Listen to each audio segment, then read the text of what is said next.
હિના, અહીંયા આવતો બેટા. હા આવી. બેસ. હા બોલો ને મમ્મી, શું કામ હતું? હિના, આ માયા કેમ નથી દેખાતી? એના રૂમમાં છે?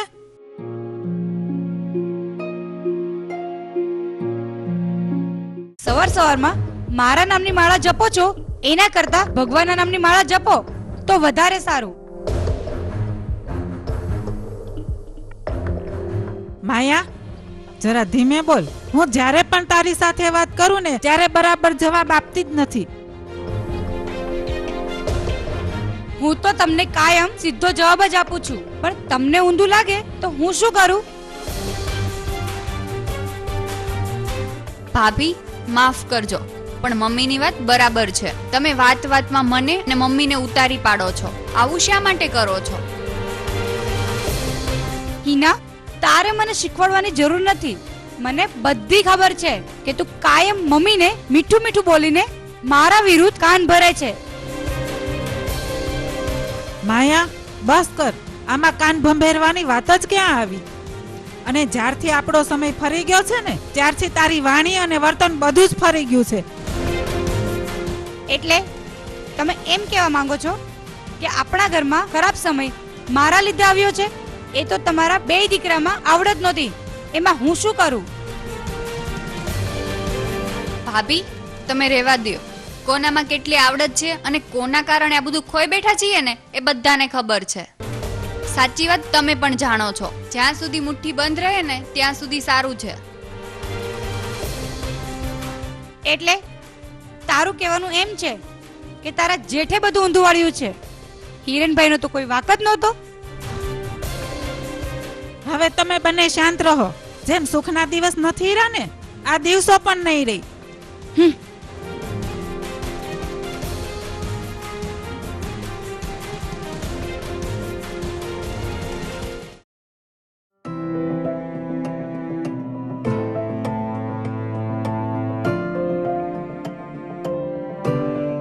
મમ્મી, મારે મારા પિયર જવું છે.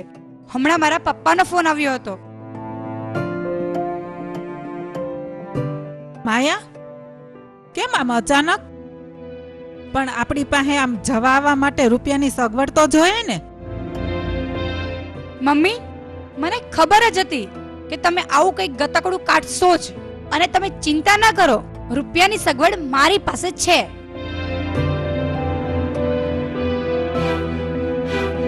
માયા, તારી પાસે સગવડ ક્યાંથી થઈ?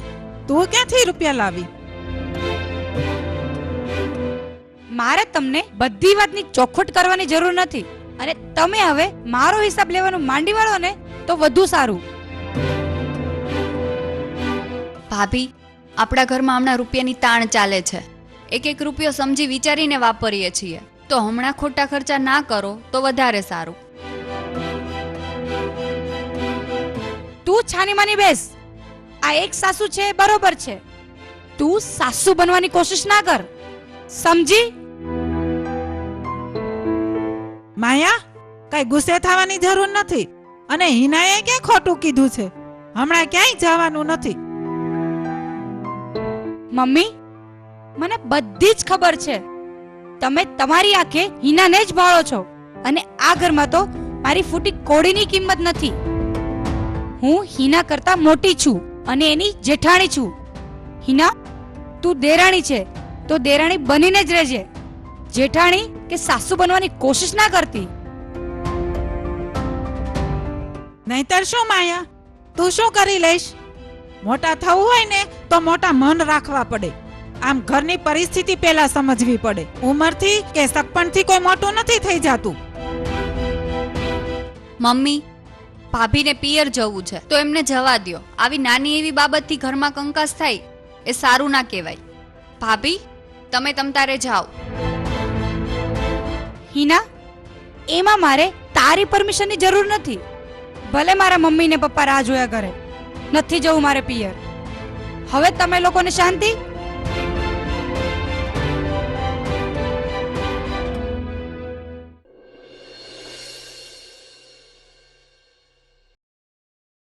મમ્મી, થોડીક વાર પહેલા આપણા મકાન માલિકનો ફોન આવ્યો હતો.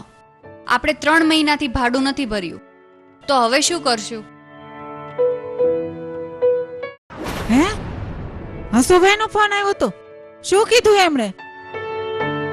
મમ્મી, એમણે એમ કીધું કે 3 મહિનાનું ભાડું ચડી ગયું છે અને હવે આ 4થો મહિનો, તો આવતા મહિને 4 મહિનાનું ભાડું સાથે આપી દેજો, નહીતર આવતા મહિને મકાન ખાલી કરી દેજો. જોયું દીકરી, આ એ જ હસુભાઈ છે. તારા સસરાએ વગર વ્યાજે એને ધંધો કરવા પૈસા આપ્યા હતા અને એ જ માણસે આજે ભાડા માટે આવી રીતે ફોન કર્યો. મને તો નવાઈ લાગે છે. મમ્મી, આમાં નવાઈ જેવું કાંઈ નથી. જ્યારે સમય બદલાય છે ને, ત્યારે બધા જ સંબંધોનું સમીકરણ બદલાઈ જાય છે. કયા સંબંધોની વાત કરે છે હિના? અને કયા સમીકરણો બદલાઈ ગયા છે?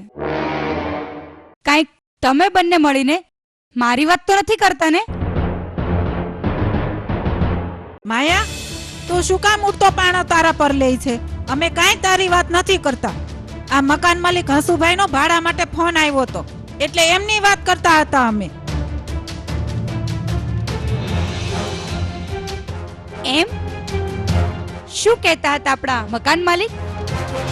ભાડું માફ કરી દેવાની વાત કરતા હતા કે પછી આ મકાન ખાલી કરવાની? ભાભી, આપણે 3 મહિનાથી ભાડું નથી ભર્યું, એટલે ભાડાની ઉઘરાણી કરતા હતા. મમ્મી, તમે હા પાડો તો હું મારા પપ્પાને વાત કરું, તો ભાડાની સગવડ થઈ જશે. હિના, તને તારા પપ્પાના રૂપિયાનો પાવર હોય ને તો એ તારી પાસે રાખજે. તારા પપ્પાના ઘરેથી રૂપિયા મંગાવીને તું આ ઘરનું નાક કપાવવા માંગે છે? આમાં નાક કપાવવાની વાત ક્યાંથી આવી ભાભી? અને રહી વાત મારા પપ્પાના પૈસાના પાવરની, તો એનો જવાબ મારી પાસે છે, પણ હું તમને એનો જવાબ નહીં આપું. એનો જવાબ તો તમને સમય જ આપશે, પણ થોડીક રાહ જોવી પડશે.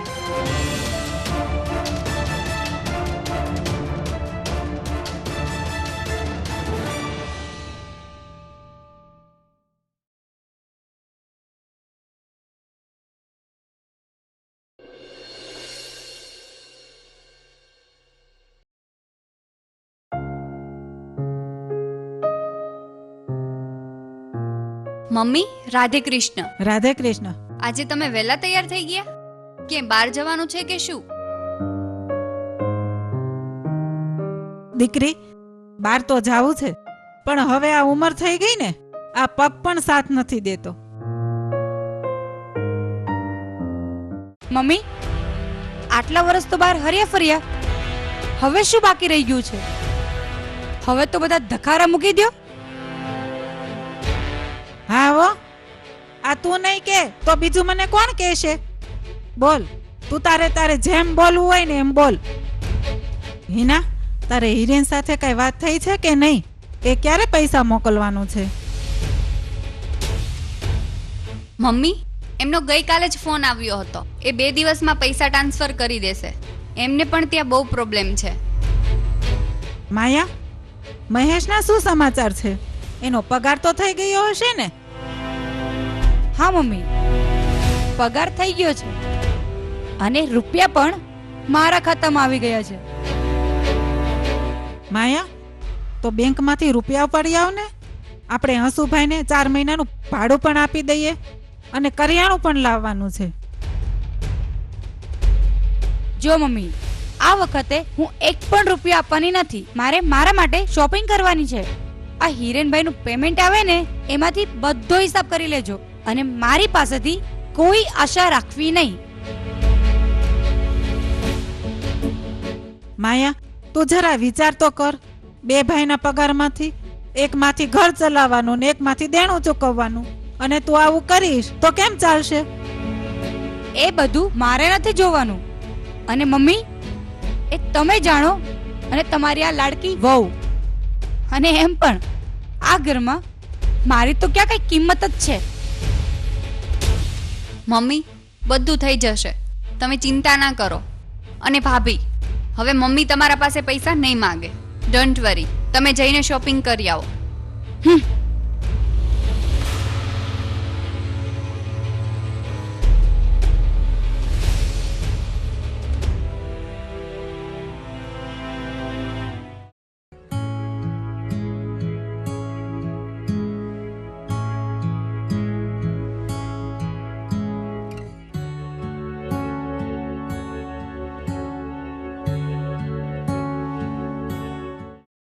માયાઓ હવે હદ વટાવી છે.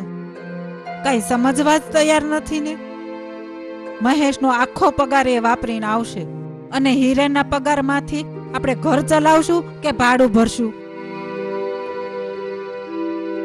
મમ્મી, મેં તમને સવારે જ કીધું હતું ને કે તમે ચિંતા ના કરો, ભગવાન પર ભરોસો રાખો.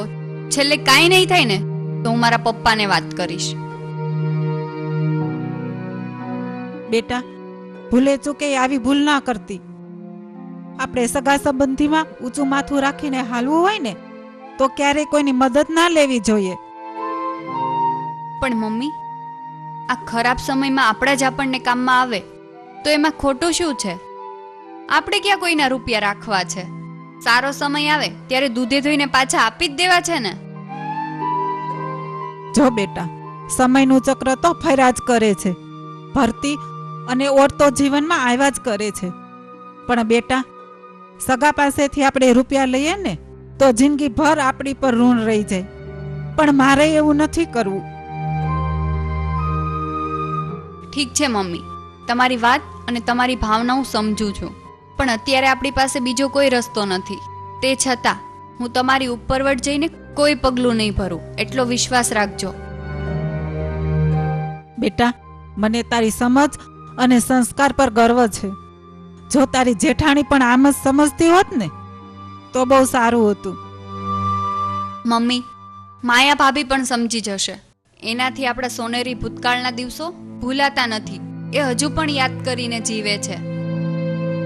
આપણે એક સમય રજવાડું હતું અને ભાભી રાણીની જેમ રહેતા હતા.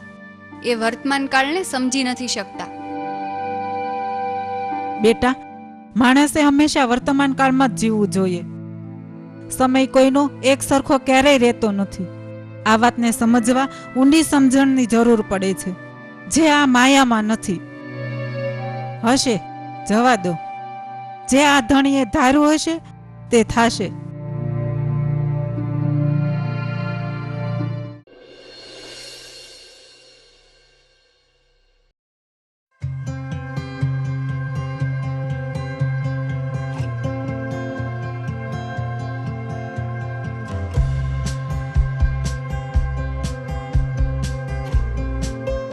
હાશ,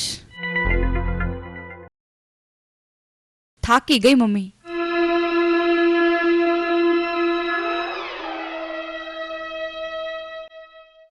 માયા આવી ગઈ અને કેટલા રૂપિયાનો ધુવાડો કર્યો?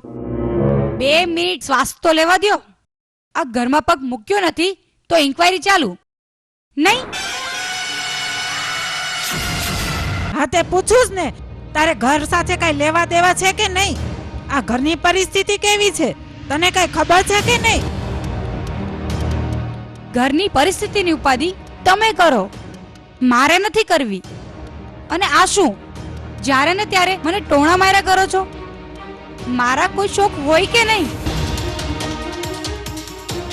ભાભી, મમ્મીની વાતનો મતલબ એ નહોતો. તમે વાતને સીધી રીતના સમજો. આપણે અત્યારે કેવી પરિસ્થિતિમાં જીવી રહ્યા છીએ એ વાત તો તમે જાણો જ છો ને. તારે તારું ડાપણ મારી સામે વાપરવાની જરૂર નથી. તું તારા કામથી કામ રાખ. અને હા, તું નાની છે ને તો નાની થઈને રહે. માયા, આ તું તારી લવારી બંધ કર. હું કઈ બોલતી નથી એટલે તું મારી માથે માસલા ધોવે છે. આજે તને સાચી વાતની સમજ આપવી જ પડશે. એના વગર તને ભાન નહીં પડે. મમ્મી, રહેવા દ્યો તમે, કાંઈ નહીં બોલશો. મારા સમ છે તમને. ના હિના, મને સમ ના આપીશ. જો માયા, આજથી 6 મહિના પહેલા તું બીમાર પડી હતી અને તને દાખલ કરી હતી, યાદ છે ને તને? હા, તો એનું અત્યારે શું છે? અને એ વાતને 6 મહિના થઈ ગયા. ચૂપચાપ મારી વાત સાંભળ. આમ વચ્ચે વચ્ચે ડફણા ના મારીશ. આપણી પાસે દવાખાનાનું બિલ ભરવા રૂપિયા નહોતા ત્યારે આજ તારી દેરાણીએ પોતાના દાગીના વેચીને દવાખાનાનું બિલ ભર્યું હતું તારું.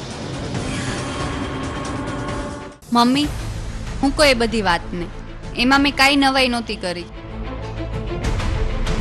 માયા, આ હિનાએ ધાર્યું હોત ને તો એ અને હિરેન આપણીથી જુદા થઈને અને ક્યારના એના પપ્પાના ધંધામાં સેટ થઈ ગયા હોત અને અત્યારે જાહો જલાલી ભોગવતા હોત. હિરેન તો તૈયાર પણ થઈ ગયો તો, પણ હિનાએ એની ખાનદાની બતાવી અને એણે એના પપ્પાને ના પાડી દીધી. તને કાંઈ સમજાય છે કે હજી સમજાવું? મમ્મી બસ કરો હવે, ભાભીને કાંઈ ના કહેશો. ના, આજે મને બોલવા દે. એના આંખ પર જે ભૂતકાળના પાટા બંધાઈ ગયા છે ને તે ખોલવા છે મારે. એને વર્તમાનમાં જીવતા શીખવાડવું છે.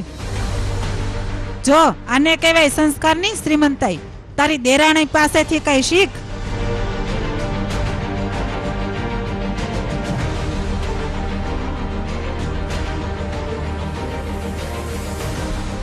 હિના, મારી બેન, જિંદગી શું હોય અને કેવી રીતે જીવાય એ આજે તે અને મમ્મીએ મને શીખવાડી દીધી. સમયનું માન આપીને સમય સાથે કેવી રીતે ચાલવું એની સમજ આજે મને પડી ગઈ. મમ્મી, અત્યાર સુધી મેં મારા મનનું ધાર્યું જ કર્યું, તમારી એક પણ વાત નહીં માની. પણ આજથી, હવેથી તમને નવી માયા જ જોવા મળશે. આજે મને વાસ્તવિકતાનું ભાન થઈ ગયું.